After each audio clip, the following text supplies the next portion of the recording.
28শে ফেব্রুয়ারি আপনার দাশুরিয়া ভবানীপুরের যে দাদি এবং নাতি সংক্রান্তে একটা জঘন্য অপরাধ সংঘটিত হয়েছে এবং উভয়ে দুইজন ভিকটিম মারা গিয়েছে। সে সংক্রান্তে আমরা গতকাল আপনাদেরকে বলেছিলাম যে আমরা পরবর্তীতে আপনাদেরকে আবার আপডেট দেবো আর কি।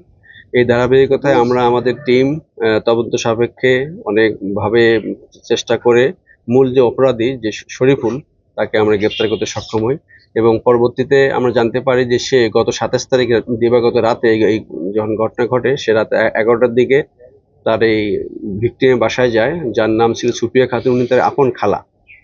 সেখানে গিয়ে তার সঙ্গে কথা বলে এক পর্যায়ে যখন সে নাতনির সঙ্গে দেখা করতে যাবে এরকম সময় তার খালা বাধা দিলে পরবর্তীতে সে তার সঙ্গে একটা কঞ্চি ছিল, হাতুড়ি বাটাম যেটা বলে, ওটা দিয়ে সে তাকে মারে এবং সে তৎক্ষণাৎ সে ওখানে মারা যায় বা অজ্ঞান হয়ে যায়। এর পাশাপাশি সে যখন ভিকটিমকে সেতু যে জামিলা আক্তার সেতু রুমে যায়, রুমে গিয়ে তাকে দেখে যখন চিনতে পারে তখন তাকে সে আবার ওই হাতুড়ি দিয়ে পিটায়, মাথায় আঘাত করার সঙ্গে সে সেন্সলেস হয়ে যায়।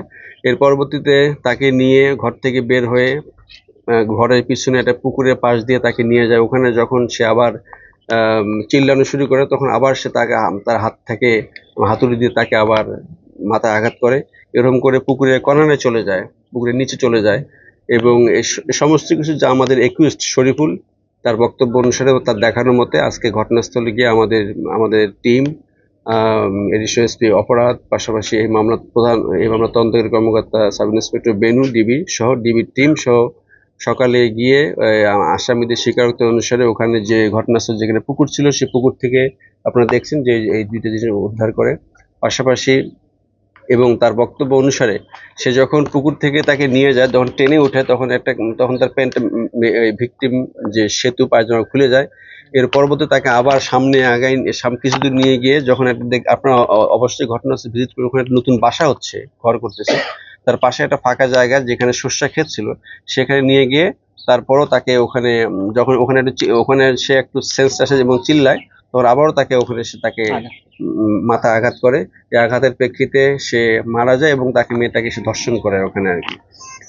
আমরা এই প্রেক্ষিতে এই যে একটা জঘন্য অপরাধ সংঘটিত হয়েছে এই সংক্রান্ত আমাদের টিম সকলের সহায়তায় এবং এটাকে আমরা ডিটেক্ট করি। পাশাপাশি শরীফুল সে এটাকে স্বীকার করে এবং তার পরবর্তী আপনারা দেখছেন যে আমরা ঘটনাস্থলে গিয়ে তার দেখানোর মতে তার ব্যবহৃত যেসব যন্ত্রপাতি সে জিনিস ব্যবহার করে তাকে আঘাত করে এবং পর্যায়ক্রমে যে victim Supriya Khatun 65 years old, পাশাপাশি তার নাতনি যে আছে সেতু জামিলা আক্তার সেতু, তার বয়স 15, সেও এই দুইটি জিনিসে এই আঘাতপ্রাপ্ত হয়ে মারা যায়।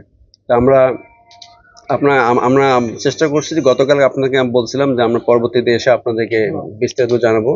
এটাই হলো আজকের এই অবস্থা যে মাধ্যমে আমরা চেষ্টা করছি যাতে একটা অপরাধ সংঘটিত হয়েছে আমরা এটাকে উদ্ঘাটনের মাধ্যমে এখন আসামিকে আমরা আইনে বিজ্ঞ আদালতে সুপর্দ করার মাধ্যমে প্রয়োজনীয় ব্যবস্থা হয় সেটা আমরা ইনশিওর করব।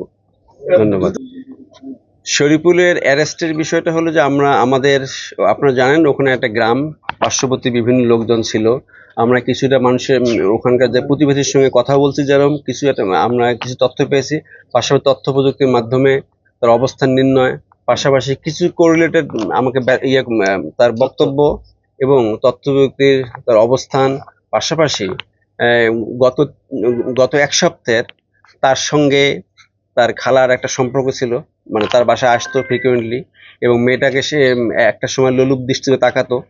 এরকম বিষয়ে আমরা এই গতকালকের ঘটনার পর থেকে ওখানে পার্শ্ববর্তী বিভিন্ন প্রতিবেশী এবং কয়েকজনের সাথে কথা বলে আমরা এইসব ক্লু পাই। এসব ক্লুর প্রেক্ষিতে আমরা আমাদের লোকজন মুভমেন্ট করে তাকে আমরা চিহ্নিত করতে সক্ষম হই।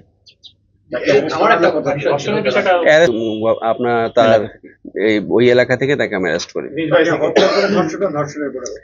আসলে এই বিষয়গুলো আসলে তো পোস্টমর্টেম রিপোর্ট একটা ইস্যু আছে।